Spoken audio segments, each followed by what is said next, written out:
Hello नमस्कार दोस्तों, welcome to Manraj classes. आज की डेट है 14 सितंबर 2022। तो देख लेते हैं कौन कौन से करंट अफेयर्स आज हम डिस्कस करने जा रहे हैं। हमारा पहला करंट अफेयर होगा project 17 A and INS Taragiri के बारे में। दूसरा होगा वर्ल्ड डेयरी समिट 2022। तीसरा सी टर्टल कोचिंग। चौथा हिंदी दिवस। और पांचवा और लास्ट का आर्टिकल होगा अरातु पूजा वेलायुद्ध पनिकर जी के बारे में। तो आगे बढ़ने से पहले एक छोटी सी रिक्वेस्ट, प्लीज हमारे चैनल को लाइक कीजिए, सब्सक्राइब कीजिए, शेयर कीजिए और बेल आइकन को दबा लीजिए ताकि आपको इम्पोर्टेंट अपडेट मिलते रहे। तो बढ़ते हैं हमारे पहले आर्टिकल की तरफ, जो कि है प्रोजेक्ट 17 ए और आईएनएस तारागिरी के बारे में। ठीक है। तो क्या हुआ है कि अभी रिसेंटली जो हमारा मझगांव डॉक शिपयार्ड लिमिटेड है, जो कि आपका चेन्नई में है। ठीक है। ये किसके अंडर आता है? मिनिस्ट्री ऑफ डिफेंस के अंडर आता है। इसने लॉन्च किया है किसको? आईएनएस तारागिरी को लॉन्च किया है। ये है आपका आईएनएस तारागिरी। ये आपका स्टील फ्राइगेट है। ठीक है। गाइडेड मिसाइल फ्राइगेट है। ठीक है। तो इसका ये थर्ड आपका स्टील फ्राइगेट है, थर्ड। इससे पहले दो बन चुके हैं, उनके बारे में भी जानेंगे वो कौन कौन से थे और किस प्रोजेक्ट के अंदर बनाए गए। प्रोजेक्ट 17 ए। प्रोजेक्ट 17 ए के अंदर P-17A, यानी कि प्रोजेक्ट 17 ए के अंदर ये बनाया गया। प्रोजेक्ट 17 ए के अंदर टोटल सेवन सेवन वो बनने हैं, सेवन या सिक्स अभी देखेंगे। ठीक है। तो ये स्टील फ्राइगेट बनने हैं, तो उसके अंदर ये आपका आईएनएस तारागिरी बनाया गया है। ठीक है। आगे बढ़ते हैं, इसलिए तो न्यूज में आया। अब इसके बारे में थोड़ा जान लेते हैं। जो प्रोजेक्ट 17 ए है, ए मीन्स यहाँ पे अल्फा, जो फ्राइगेट है यानी कि P-17A, ये लॉन्च किया था कब? 2019 में लॉन्च किया गया था। इसका काम यही है कि ऐसी सीरीज कंस्ट्रक्ट करना, किसकी? स्टील गाइडेड मिसाइल फ्राइगेट्स की। स्टील से मतलब यही है कि जो किसी की आंखों को धोखा दे सके, रडार को धोखा दे सके, जो पहचान में ना सके, डिस्गाइज कर सके, जो दिखाई ना दे। ऐसी कई शिप होती है ना, मतलब इस तरह की शिप बनाई गई है जो दिखाई नहीं देती।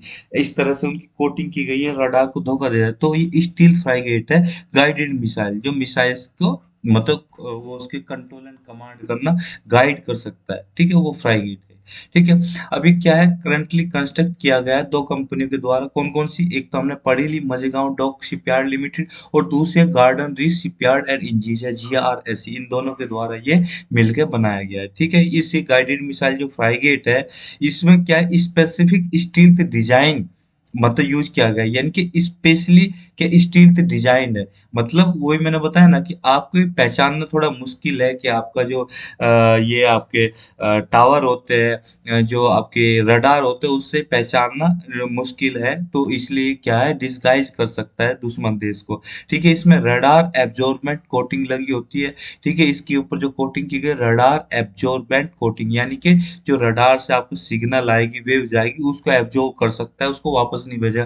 क्योंकि रडार कैसे डिटेक्ट करेगा? मान लीजिए कोई ऑब्जेक्ट यहाँ पे है और रडार आपका ये है, तो ये आपकी सिग्नल भेज रहा है, तो सिग्नल आपका ऐसे जा रहा है, तो इससे टकरा के वापस आता है, और वापस आके जो है वेव वापस आती है, तो उससे डिटेक्ट किया जाता है ना कि हाँ कोई चीज है, तभी टकरा के। और जब वेव ही एब्जॉर्ब हो जाएगी, वापस ही नहीं आएगी, तो उसको पहचानना ही मुश्किल हो जाएगा। तो रडार एब्जॉर्बेंट कोटिंग यूज की गई है। लो ऑब्जर्वेबल है, यानी कि इसकी ऑब्जर्वेबिलिटी बहुत ही कम है। कहने का मतलब बहुत ही कम केस में ये आपको दिखाई देगा, या कह लीजिए ऑब्जर्व किया जा सकता है। क्योंकि ऑब्जर्व नहीं किया जाएगा तो दुश्मन देश को धोखा देना आसान हो जाएगा, यानी कि अनडिटेक्टेबल है फॉर द एनिमीज। ठीक है। इसमें ये जो नई टेक्नोलॉजी यूज की गई है, इससे जो इंफ्रारेड सिग्नल्स होते हैं वो रिड्यूस कर देते हैं। क्योंकि इंफ्रारेड सिग्नल्स की वजह से किसी भी चीज को पहचानना आसान हो जाता है। तो जो इससे इंफ्रारेड सिग्नल्स एमिट होंगे, उनको ये कम कर देगा काफी हद तक। तो ये पहला स्टील शिप है आपका। ठीक है। जो प्रोजेक्ट 17 ए अंदर, सॉरी ये पहला नहीं है तो तीसरा है, हम तो तीसरा पढ़ रहे हैं ना। जो पहला स्टील शिप होता वो लॉन्च किया गया था, वो नीलगिरी था। ठीक है। इसे 2019 में लॉन्च किया गया था। ठीक है। पहला ये हो गया। दूसरा आपका कौन सा? उदयगिरी। पहला नीलगिरी, दूसरा उदयगिरी, और तीसरा आपका तारागिरी। और देखो नाम भी कैसे रखे गए हैं। इसे लॉन्च तो 2022 में किया गया था उदयगिरी को, अभी आपने मई में ये न्यूज पढ़ी होगी। ठीक है। कमीशन इसको 2024 में किया जाएगा। ठीक है। तो कहने का मतलब ये है, जो भी नाम रखे जाते हैं हमारे किसी भी चीज के, जनरली जो आपकी ये श्रेणी होती है, श्रृंखलाएं होती है, जैसे हिमालयन सीरीज आपकी। ठीक है। हिमालयन नेम है जो उसकी वैली है, उसके नाम पर रखे जाते हैं। ठीक है। अब जैसे इसका प्रेजेंट स्टेटस की बात करें, जो मैं स्टार्टिंग में बोल रहा था स्लाइड में, लगभग इसके अंदर हमें 7 फ्राइगेट्स बनाने हैं। प्रोजेक्ट 17 ए के अंदर 7 फ्राइगेट्स बनाने हैं। ठीक है। इनका जो अब कंस्ट्रक्शन अलग अलग उस तरीकों से करना है, मतलब एक हाई टेक्नोलॉजी यूज करके इनका कंस्ट्रक्शन करना है, यही सब चीजें इसमें हमने पढ़ी। अब इसका बेनिफिट यही होगा, इसका एक तो बेनिफिट ये होगा इकोनॉमिक डेवलपमेंट होगा, यानी कि बहुत कम कॉस्ट आएगी, लोगों को एम्प्लॉयमेंट मिलेगा, ठीक है। और जो शिपयार्ड है, एक तरह से हमारी इंडस्ट्री, शिपयार्ड मेकिंग इंडस्ट्री बहुत डेवलप होगी, उसमें एक्सपोर्ट करने की कैपेबिलिटी आएगी, कैपेसिटी आएगी। और जो कॉन्ट्रैक्टर है, सब कॉन्ट्रैक्टर है और इंडस्ट्री है, वो एक तरह से ओवरऑल डेवलप होगी, ठीक है। जो हमारा आत्मनिर्भर भारत बनने का सपना है और मेक इन इंडिया का जो सपना है, वो हमें यहाँ पे साकार होता हुआ दिख रहा है, ठीक है। तो यहाँ पे यही बोला है ना कि ये इसमें ये भी बात है कि जो प्रोजेक्ट 17A के अंडर क्या आता है, क्वेश्चन पूछा जा सकता है कि सारा जो आपके कंपोनेंट है वो सब कुछ इंडिजीनियस है, यानी कि 100% ही इंडिजीनियस है नहीं, 100% तो इंडिजीनियस नहीं है, मगर हाँ 75% इंडिजीनियस है। तो क्वेश्चन यही आएगा कि वो तो या तो परसेंटेज दे देगा कि वो टोटली इंडिजीनियस पार्ट्स लगे हुए, सब कुछ इंडिजीनियस है, टेक्नोलॉजी, स्पेयर पार्ट, हर चीज इंडिजीनियस है। तो आप ये बोलोगे कि नहीं, हर चीज इंडिजीनियस नहीं, कुछ चीजें आपकी एक्सपो मतलब इंपोर्ट की गई है, यानी कि बाहर से ली गई है, ठीक है। तो यही सब इसमें बोला गया। अब इसकी थोड़ी सी जानकारी ले लेते हैं तारागिरी की, जो आयनिस तारागिरी है। इसका जो नाम है, आपका जो हिमालयन रेंजेस है उसके नाम पे रखा गया है, और हिमालयन रेंजेस जो कि हिमालय में आपका गढ़वाल रीजन है, तो गढ़वाल जो आपकी रेंज है उसके नाम पे रखा गया है। गढ़वाल रीजन में एक रेंज है तारागिरी, तो उसके नाम पे नाम रखा गया है, ठीक है। जो शिप है इसको बिल्ड किया गया है किस तरह से, ये इंटीग्रेटेड कंस्ट्रक्शन मेथोडोलॉजी को यूज करके इसको बिल्ड किया गया है, ठीक है। तो अब क्या है कि इसमें इस तरह की टेक्नोलॉजी लगाई गई है, इस तरह की वो की गई है कंस्ट्रक्शन के, हुल को ब्लॉक करके किया जा सकता है इसमें, ठीक है। डिफरेंट जियोग्राफिकल लोकेशंस पे जो इसका हल होता है उसको ब्लॉक करा जा सकता है, यही बोला है इसमें। State of the art weapon use किए जा सकते हैं, सेंसर्स इसमें लेटेस्ट लगाए गए हैं, एडवांस एक्शन इंफॉर्मेशन सिस्टम लगाया गया है, इसमें आपका मैनेजमेंट सिस्टम जो है प्लेटफॉर्म पे वो बहुत ही जबरदस्त है, world class modular living species है इसमें, सोफिस्टिकेटेड पावर डिस्ट्रीब्यूशन सिस्टम है कि पावर कम से कम कंज्यूम हो, ठीक है। और आपकी कैपेसिटी ज़्यादा हो, यानी कि प्रोडक्शन ज़्यादा हो, इस तरह के बहुत सारे फीचर्स है इसमें। इतना ज़्यादा डीप में कोई ऐसा जानने की जरूरत नहीं, बस आप ये जान लेटेस्ट चीज़ें लगी हुई है मैक्सिमम। हाँ, दूसरी चीज़ ये कि ये सरफेस टू सरफेस आपकी मिसाइल सिस्टम को लॉन्च कर सकती है, कौन सी, सुपरसोनिक। सुपरसोनिक आप जानते हैं कि supersonic in Mach number greater than one, ठीक है। Mach number greater than one की वो चीज होती है जो सुपरसोनिक हो जाती है, कहने का मतलब ये हुआ कि आपका स्पीड जो साउंड की स्पीड से ज्यादा हो जाएगी सुपरसोनिक हो जाएगी, सबसोनिक साउंड की स्पीड से कम, ठीक है। तो ये सब होता है, ठीक है। अब इसमें वही है कि वर्टिकल लॉन्च सिस्टम है, long range surface to air missile भी सिस्टम, ये इसी कंसेप्ट पे बनाया गया है, ठीक है। अगला आर्टिकल हमारा वर्ल्ड डेयरी समिट 2022 के बारे में।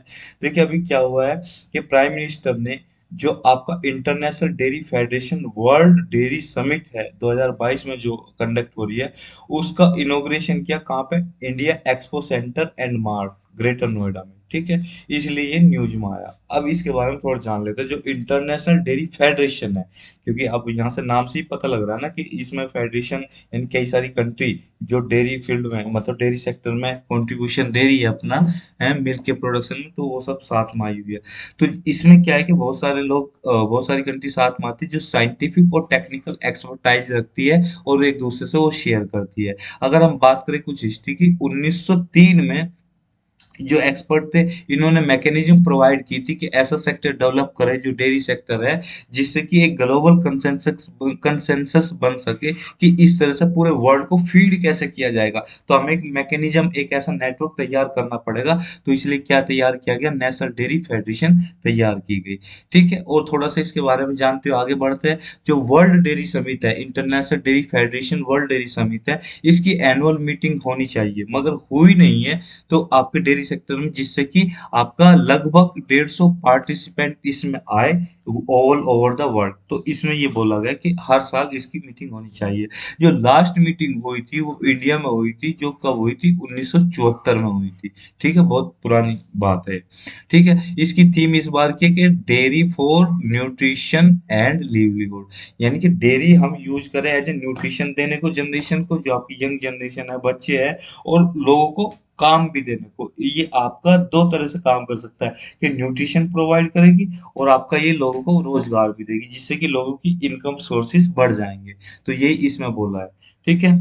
अब अगर हम बात करें आगे बढ़ के, तो आगे बढ़ के इसमें ये बोला है कि इसमें जो इंडस्ट्री के, इस इंडस्ट्री के एक्सपर्ट है, उनकी एक फोरम है ये।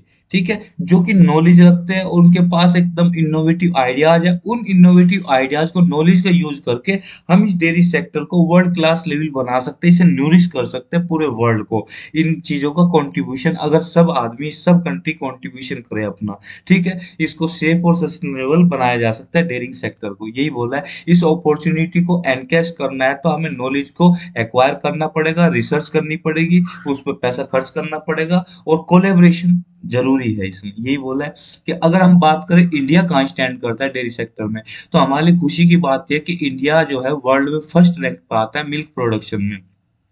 ग्लोबल वर्ल्ड मिल्क प्रोडक्शन की बात करें तो इंडिया 23% कंट्रीब्यूट करता है। दूसरे नंबर पे आपका यूएसए, तीसरे नंबर पे चाइना, चौथे नंबर पे पाकिस्तान और पांचवें नंबर पे ब्राजील। अगर पाकिस्तान की बात करें तो पाकिस्तान अब शायद पांचवें नंबर पे नहीं रहा होगा, इसकी रैंक अभी और डाउन चली गई है, क्योंकि पाकिस्तान अभी क्या ना, इकोनॉमिक क्राइसिस से और फ्लड से जूझ रहा है। ठीक है। तो इस वजह से इसकी रैंक मुझे लगता है डाउन चली गई होगी। टॉप 5 मिल्क प्रोड्यूसिंग स्टेट्स की बात करें तो उत्तर प्रदेश 14.5 या 15% कह लीजिए। ठीक है। राजस्थान आपका 14.5%, मध्य प्रदेश 8.5%, गुजरात 7.5%, आंध्र प्रदेश 7%। यानी कि टॉप पे आपका कौन है? यूपी है। यूपी में इसका मतलब भैंस ही ज्यादा है, ऐसा लगता है। सिग्निफिकेंस की बात करें तो इसका ये है कि रूरल जो इकोनॉमी, क्योंकि आप शहरों में तो आपकी गाय भैंस नहीं रखी जा सकती ना, गाँव में ही रखी जाती है। लोगों इकोनॉमी, खेत गाँव में ही होते हैं, शहरों में तो होते नहीं। तो ओवरऑल जो फायदा पहुंचेगा मैक्सिमम रूरल इकोनॉमी को फायदा पहुंचेगा, लोगों को फायदा पहुंचेगा, उन्हें लिवलीहुड का एक जरिया मिल जाएगा बहुत बड़ा। तो लोगों की इनकम बढ़ेगी, सोर्स बढ़ेगी, तो वहां का जो आपका स्टैंडर्ड ऑफ लिविंग भी बढ़ेगा। ठीक है। लोग आपके कैपेबल होंगे और मतलब बहुत सारी चीजों में बेनिफिट पहुंचेगा। न्यूट्रिशन के पॉइंट ऑफ व्यू से तो अच्छा है ये। ठीक है। एम्प्लॉयमेंट प्रोवाइड करेगा कि 8 करोड़ फैमिली से भी ज्यादा एम्प्लॉयमेंट प्रोवाइड करेगा।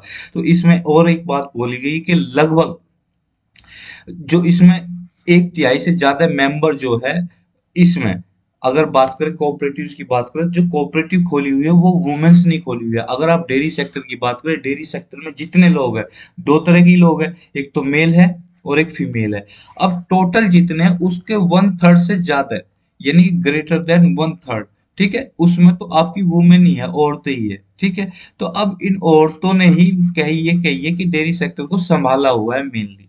तो इससे तो आंकड़े से तो यही पता लग रहा है ना। ठीक है। आगे बढ़ते हैं। अगला आर्टिकल हमारा सी टर्टल पोचिंग के बारे में। न्यूज में क्यों आया? देखिए, ये बोला गया, एक स्टडी कंडक्ट की, ये बोला है लगभग 1.1 मिलियन सी टर्टल्स को इलीगली कर दिया जाता है। क्यों? क्योंकि हाँ, किल्ड किया गया है। कब से कब तक? ऐसा नहीं है एक साल में हुआ, पिछले 30 साल में, 1990 से 2020 के बीच में ये आंकड़ा आपका देखा गया, स्टडी की गई और ये आंकड़ा निकल गया 1.1 मिलियन। आपके जो टर्टल्स है, आपके कछुए हैं, सी टर्टल्स है, उनको इलीगली किल कर दिया गया है या उनकी ट्रैफिकिंग की गई है। कुछ केसों में ट्रैफिकिंग की गई है। अब क्यों किया गया है? वो आपका इनका मीट खाने के लिए, ठीक है, इनका जो शेल है उसकी तस्करी करने के लिए, इनके अंडों अंडों की वजह से, जो इनके एग्स होते हैं उनकी वजह से, और भी कई सारी चीजों में इनका यूज किया जाता है। तो इस वजह से इन्हें मार दिया गया, इनकी ट्रैफिकिंग की गई है। ठीक है। थोड़ा सा और जानते हैं, जो ये सी टर्टल स्पीसीज होती है, ये बहुत ज्यादा एक्सप्लॉइट की गई है पिछले 30 सालों में। सबसे ज्यादा कौन एक्सप्लॉइट किए गए? ग्रीन जो सी टर्टल्स है और हॉक्स बिल सी टर्टल जो है। ग्रीन सी टर्टल 56% और हॉक सी टर्टल आपके 39%। ठीक है। ये बोला, ये पिक्चर देख लीजिए आप सी टर्टल की। ठीक है। थोड़ा सा और बढ़ता है, इनका डिक्लाइन हुआ है पोचिंग की वजह से। कितना डिक्लाइन हुआ? 28% डिक्लाइन हुआ है। जो मरीन क्रिएचर्स है, सी टर्टल्स है, उनका 28% डिक्लाइन, जिसमें से 44,000 सी टर्टल आपके हर साल टारगेट किए गए हैं पिछले साल, मतलब पिछले 10 सालों में। एक्सप्लोइटेशन हुआ है 65 कंट्रीज जो है, ठीक है, 65 कंट्रीज में इनका एक्सप्लोइटेशन ज्यादा देखने को मिला है। ठीक, यही सब इसमें बोला है। इलीगल ट्रेड होता है इनका, इन स्पीसीज का कहाँ पे ज्यादा होता है, साउथ ईस्ट एशिया में, मेडागास्कर में इनका इलीगल ट्रेड होता है। कौन सी ऐसी, जैसे हॉक्स बिल है, आपका सी टर्टल है, वो क्रिटिकल एंडेंजर कैटेगरी में पर्टिकुलर इस चीज का, इसका, इस सी टर्टल का आपको देखने को मिलता है। वियतनाम जो है वो ऐसी कंट्री है जिसमें सी टर्टल की ट्रैफिकिंग ज्यादा देखने को मिलती है। उसके बाद चाइना, जापान, क्योंकि जो है आपके नॉर्थ ईस्टर्न जो कंट्रीज है उनमें इन चीजों को ज्यादा पसंद किया जाता है। चाइना में तो हर तरह की आपके जीव जंतु को खाया जाता है, यानी एनिमल्स को खाया जाता है। वहां पे सांप है आपका, बड़े आराम से खाया जाता है, और भी कई सारी चीजें, है ना। ठीक है। अब इनके एग्स की स्लॉटरिंग होती है, इस वजह से स्लॉटर कर दिया जाता है मीट, स्किन के लिए, शेल के लिए। तो इनका क्या किया जाता है, ये ट्रैफिकिंग होती है, इनकी स्लॉटरिंग की जाती है, मारा जाता है इनको। ठीक है। इफेक्ट अब जान लेते हैं क्या हो रहा है, कि क्लाइमेट चेंज की इफेक्ट की वजह से जो इनकी नेस्टिंग साइट है, अब नेस्टिंग ये उसमें तो नहीं करते ना। आपने देखा होगा कि जो आपके गारी माथा जो नेस्टिंग साइट है, या आपके ऋषिकुल्य नेस्टिंग साइट है आपकी उड़ीसा में, तो वहां पे क्या है, बीच पे आके रेत में आपका क्या करते हैं, नेस्टिंग करते हैं। लाखों करोड़ों सी टर्टल्स आते हैं जो आपके वो उसमें रेत में, सैंड में आके नेस्टिंग करते हैं। तो सोच के देखिए, अगर सैंड का टेम्परेचर वेरी करता रहे तो उनके लिए तो बहुत मुश्किल हो जाएगा। और हैचलिंग करनी पड़ती है, हैचिंग करनी पड़ती है, जो उसके अंडे होते हैं वो आपकी हैचिंग करनी होती है, उसको थोड़ा गर्माहट प्रोवाइड करनी पड़ती है। अगर उसका टेम्परेचर ज्यादा हो गया तो जो उसके अंदर से बच्चे निकलेंगे, या तो मेल निकलेगा या फीमेल निकलेगा, तो उसके सेक्स पे आपका फर्क पड़ जाएगा। तो यहाँ पे लिखा है ना कि अफेक्ट द सेक्स, ठीक है, alter the send temperature alter होने की वजह से उनका सेक्स जो है अफेक्ट होता है। ठीक है। इसके बारे में हम जानते हैं, मरीन रेप्टाइल्स है, स्ट्रीमलाइन बॉडीज होती है इनकी, और इसके बड़े फ्लैपर्स होते हैं, जो इनके हाथ नहीं होते बड़े बड़े जिसकी वजह से तैरते हैं उसमें, उन्हें फ्लैपर्स बोलते, बड़े बड़े फ्लैपर्स होते हैं, और ओशंस लाइफ में अच्छी तरह से अडेप्ट करके रहते हैं। ठीक है जी। कुछ आपकी सी टर्टल स्पीसीज है, जो हॉक्सबिल है, लोगर हेड है, लीदर बैक है, ग्रीन सी टर्टल्स है, ऑलिव रिडले सी टर्टल्स है, जिसके बारे में मैंने अभी बात की। 5 स्पीसीज आपकी वर्ल्ड वाइड मिलती है इनकी। कौन कौन सी, ट्रॉपिकल रीजन में मिलेगी, सब ट्रॉपिकल वाटर्स में रीजन में मिलेगी। जो 5 स्पीसीज में से 2 स्पीसीज आपकी क्या है, रेस्ट्रिक्टेड रेंजेस में मिलती है, जिसमें से कैंप रिडले है, ठीक है, गल्फ ऑफ मैक्सिको में मिलेगा। और फ्लैट बैक टर्टल्स है, जो नॉर्दर्न ऑस्ट्रेलिया, पपुआ न्यू गिनियो में मिलेगा। ठीक है। कंजर्वेशन की बात कर लेते हैं। आईयूसीएन की रेड लिस्ट में आपके, अगर फ्लैट बैक टर्टल्स के बारे में हम जाने तो डाटा इन सब डेफिशिएंट, यानी कि डाटा है ही नहीं इनके बारे में, तो इसलिए कह ही नहीं सकते कौन सी कैटेगरी में आता है। ग्रीन टर्टल एंडेंजर्ड कैटेगरी में आता है आईयूसीएन की रेड लिस्ट में। और आपका जो हॉक्स बिल टर्टल है वो क्रिटिकली एंडेंजर्ड में, कैंप्स रिडले टर्टल आपका क्रिटिकली एंडेंजर्ड में, लोअर हेड टर्टल वुल्नरेबल में है, ओलिव रिडले टर्टल आपका वुल्नरेबल में है, और लेथरबैक टर्टल आपका वुल्नरेबल में, यानी कि 3 आपका वुल्नरेबल में, 2 हॉक्सबिल कैप्टल आपका क्रिटिकल में, और एक आपका ग्रीन टर्टल एंडेंजर्ड में, और एक का आपका पता नहीं है। ठीक है। अगर साइट्स की अपेंडिक्स की बात करें, किस में इसमें प्रोटेक्शन प्रोवाइड, अपेंडिक्स 1 में रखा गया है, यानी कि इनको सबसे ज्यादा आपकी ऊपर। अगला आर्टिकल हमारा हिंदी दिवस के बारे में। हिंदी दिवस देखिए, अभी जो प्रधानमंत्री मोदी जी है उन्होंने हिंदी दिवस के मौके पर हिंदी लैंग्वेज को इंडिया के लिए ये बताया कि ये ग्लोबली लैंग्वेज ऑनर की जाती है, सब लोग इसका सम्मान करते हैं। और क्योंकि इस लैंग्वेज ने पूरे भारतवर्ष के लिए एक सम्मान का काम किया है, इनकी सम्मान लेके आई है। कोई चीज होती है ना कि आपका नाम कर देती है, उसी तरह से हिंदी लैंग्वेज भारतवर्ष के लिए एक सम्मान की बात है। क्यों, ऐसा क्यों, क्योंकि इसकी सिंप्लिसिटी और सेंसिटिविटी की वजह से, कि हमेशा ही लोगों को अट्रैक्ट करती है, ऐसा बोला है। ठीक है। हमारे लिए इम्पोर्टेंट ये है कि हिंदी दिवस क्यों मनाया जाता है, कब मनाया जाता है, हिंदी क्या है, इसके बारे में जरूरी, ये नहीं कि न्यूज में क्या है। हिंदी दिवस को हम इस तरह से बोल सकते हैं, नेशनल हिंदी डे भी बोला जाता है। हर साल सेलिब्रेट किया जाता है, कब, 14 सितंबर को सेलिब्रेट किया जाता है। क्यों सेलिब्रेट करते हैं, क्योंकि हमने हिंदी को जो एडॉप्ट किया था ऑफिशियल लैंग्वेज कॉन्स्टिट्यूशन असेंबली में 1949 में किया था। 1949 में कॉन्स्टिट्यूशन असेंबली को 14 सितंबर को हमने ऑफिशियल लैंग्वेज, इसे as a official language adopt किया था, तो इसलिए हम इसे हिंदी दिवस के रूप में मनाते हैं। ये ऑफिशियल जो डिसीजन लिया गया था, ठीक है, हिंदी को ऑफिशियल लैंग्वेज अडॉप्ट करने का लीगलाइज किया गया था, कॉन्स्टिट्यूशन में इसे रखा गया था। तो कब रखा गया? 26 जनवरी 1950 को इस चीज को बोला गया। पहले प्राइम मिनिस्टर जो हमारे थे पंडित जवाहरलाल नेहरू, उन्होंने पहला हिंदी दिवस मनाया, सेलिब्रेट किया 14 सितंबर को। ठीक है, और इसको किस में रखा गया था? जो आपकी लैंग्वेज का शेड्यूल है, यानी कि 8 शेड्यूल में हिंदी को जगह दी गई है। ये क्लासिकल लैंग्वेज नहीं है। ठीक है, आर्टिकल 351 जो कि इंडियन कॉन्स्टिट्यूशन का आर्टिकल 351 है, उसमें ऐसे निर्देश दिए गए, डायरेक्टिव दिए गए कि हिंदी को हम डेवलप कैसे करें, इसका उत्थान कैसे करें, इसको कंजर्व कैसे करें। आर्टिकल 351 ध्यान रखना। हिंदी को प्रमोट करने के लिए गवर्नमेंट ऑफ इंडिया ने क्या क्या इनिशिएटिव चलाए गए हैं? सेंट्रल हिंदी डायरेक्टरेट स्टेब्लिश किया है 1960 में। ठीक है, किसके अंडर आता है? मिनिस्ट्री ऑफ एजुकेशन के अंडर आता है। इसका काम ये है कि हिंदी को प्रमोट करना। एक दूसरी है Indian council for cultural relations, इसको हिंदी चेयर्स जो इस्टेब्लिश ये इस्टेब्लिश किया गया है। ठीक है, हिंदी चेयर्स, ये मतलब आपका जो हिंदी चेयर्स, यानी कि जो इसका हेड होता है, जो आपकी ये आपकी काउंसिल है, इसको जो चेयर करता है, जो हेड है, ठीक है, दूसरे देशों में जाके करता है, ये इंस्टीट्यूशन है, ये हिंदी को प्रमोट करती है दूसरे देशों में, फॉरेन कंट्रीज में। तीसरा है आपका लीला राजभाषा। लीला राजभाषा, लीला की फुल फॉर्म है learn Indian language through artificial intelligence. एक तरह का मल्टीमीडिया बेस्ड आपका एप्लीकेशन है, ऐप है, हिंदी राजभाषा ऐप है, जिसमें आर्टिफिशियल इंटेलिजेंस का यूज करके हिंदी को सीखा जाता है। ई सरल हिंदी वाक्य कोश, इस तरह की डिक्शनरी है, यानी कि मोबाइल ऐप है, उसमें डिक्शनरी है कि आप कोई भी हिंदी का वर्ड डाले तो आपको इंग्लिश में कन्वर्ट करके किसी भी लैंग्वेज में कन्वर्ट करके देगी। तो डिपार्टमेंट ऑफ ऑफिशियल लैंग्वेज ने इसे लॉन्च किया है। इंफॉर्मेशन टेक्नोलॉजी का यूज करके हिंदी को ग्रो करने के लिए यूज किया जाता है। और पुरस्कार भी दिए जाते हैं, राजभाषा गौरव पुरस्कार और राजभाषा कीर्ति पुरस्कार। ठीक है, हिंदी को रिकॉग्निशन प्रोवाइड करने के लिए ये पुरस्कार दिया जाता है। हिंदी लैंग्वेज के बारे में थोड़ा सा और जान लेते हैं। ये फोर्थ मोस्ट स्पोकन लैंग्वेज है वर्ल्ड में। ठीक है, चौथे नंबर पे ये बोली जाने वाली, सबसे ज्यादा बोली जाने वाली भाषा है वर्ल्ड में। इसकी जो स्क्रिप्ट है वो देवनागरी स्क्रिप्ट है। ठीक है, इसने जो नेम आता है हिंदी का वर्ड, जो पर्शियन वर्ड है हिंद, वहां से आता है। हिंद का मतलब लैंड ऑफ इंडस रिवर। ठीक है, जो अब इसे डिराइव कहाँ से किया गया है? इसे संस्कृत लैंग्वेज से डिराइव किया गया, यानी कि डिसेंडेंट किसकी है? संस्कृत लैंग्वेज की है। जो तुर्किश इन्वेडर्स आए थे 11वीं शताब्दी में, 11वीं शताब्दी के शुरू में, उन्होंने जो आपका जो हिंद हिंद रीजन था, उस लैंग्वेज, वहाँ की लैंग्वेज को हिंदी बोला। वहाँ की जो लैंग्वेज थी, जो भाषा बोली जाती थी, उसको हिंद रीजन को हिंदी रीजन बोल दिया, तो इस वजह से इसका नाम हिंदी पड़ गया। तो language of land of Indus river. ठीक है, इस तरह से इसका नाम हिंदी पड़ गया। ऑफिशियल लैंग्वेज ऑफ इंडिया है, और इंग्लिश आपकी दूसरी ऑफिशियल लैंग्वेज ऑफ इंडिया है। ठीक है, पहले आपकी हिंदी हो गई। हिंदी को जो है दूसरी कंट्रीज में भी बोला जाता है, जैसे कि Mauritius, Fiji, Suriname, Guyana, Trinidad and Tobago, Nepal, इनमें इसको बोला जाता है। ठीक है, और जो अभी आप हिंदी देख रहे हो, ये ऐसा नहीं है कि आज ही डेवलप हुई है, कई स्टेशनों से निकल के डेवलप हो पाई है। जो शुरू में जो हिंदी आपकी बोली करी गई, लिखी गई, वो अपभ्रंश भाषा में लिखी गई।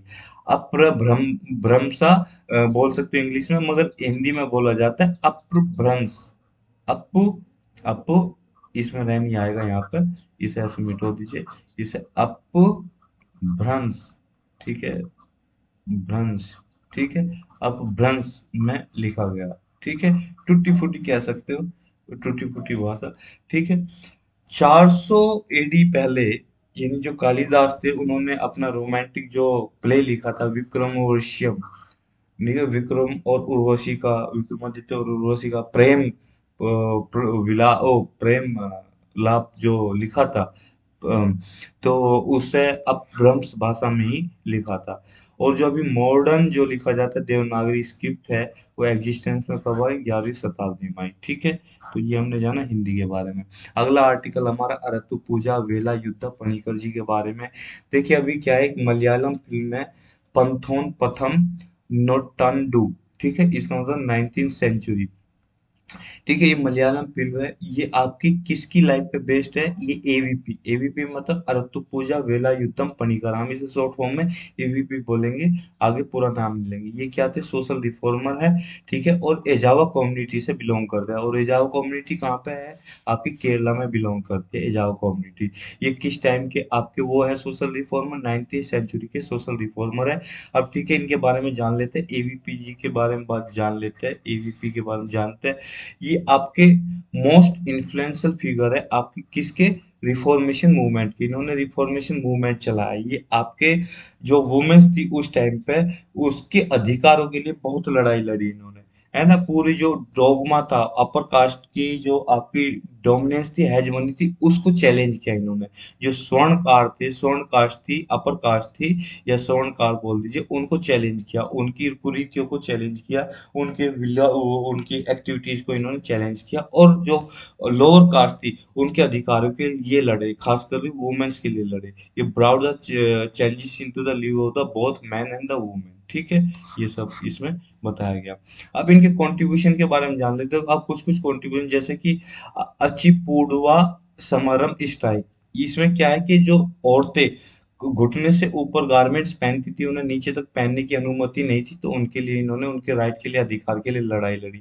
दूसरा इथापुआ समरम। इसमें क्या था? जो बैकवर्ड वुमेन थी, वो अपर बॉडी में क्लॉथ नहीं पहनती थी, तो उनके क्लॉथ पहनने के लिए इन्होंने लड़ाई लड़ी। क्योंकि पहले तो जो अप ऊंचे घराने की, जो ऊपर की कास्ट की औरतें थी, वो ही पहनती थी ना गारमेंट। तो जो लोअर कास्ट की औरतें थी, जो ओबीसी हो गई, एससी एसटी हो गई, वो तो नहीं पहनती थी।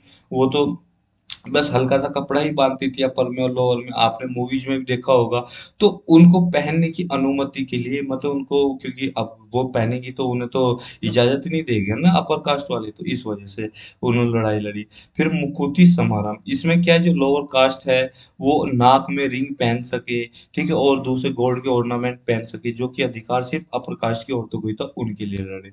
तो ये तीन तरह के ऐसे इन्होंने वो चलाए, ठीक है। आगे बढ़ते और दूसरे कंट्रीब्यूशन के बारे में जान लेते हैं। कथकली योगम एक तरह का ये स्कूल्स है, बहुत सारे स्कूल्स इन्होंने कई एरियो में, जो एजावा कम्युनिटी है 1961 में, इन्होंने बहुत सारे वो स्कूल्स पब्लिश वो इस्टेब्लिश किए, जहाँ पे आपका ये कथकली डांस को परफॉर्म किया जाता था, उन्हें सिखाया जाता था। किसको? बैकवर्ड कम्युनिटीज को, एजावा कम्युनिटीज को। और भी कई सारी कम्युनिटी, ऐसा ही नहीं कि सिर्फ एजावा की, क्योंकि ये तो ओबीसी के लिए लड़ रहे थे, एससी एसटीज के लिए लड़ रहे थे। और ऐसा नहीं है ना, एससी एसटीज आपकी एजावा कम्युनिटीज ही है, और भी है ना कई सारे, ठीक है। और इन्हें टाइटल दिया गया पणिकर का। पणिकर मतलब ये पणिकर का जो टाइटल दिया गया वो किसके द्वारा दिया गया? जो ट्रावनकोर के किंग थे उस टाइम के, 1869 में इन्हें पणिकर का टाइटल दे दिया गया। 2005 में केरला गवर्नमेंट ने जो एवीपी रिसर्च फाउंडेशन है उसका इनॉग्रेशन किया, और एक कल्चर सेंटर का भी इनॉग्रेशन किया। कहाँ पे? तिरुवनंतपुरम में, ठीक है। तो ये था। तो दोस्तों, ये थी आज की हमारी डिस्कशन। इस डिस्कशन में इतना ही। Thank you very much for discussion.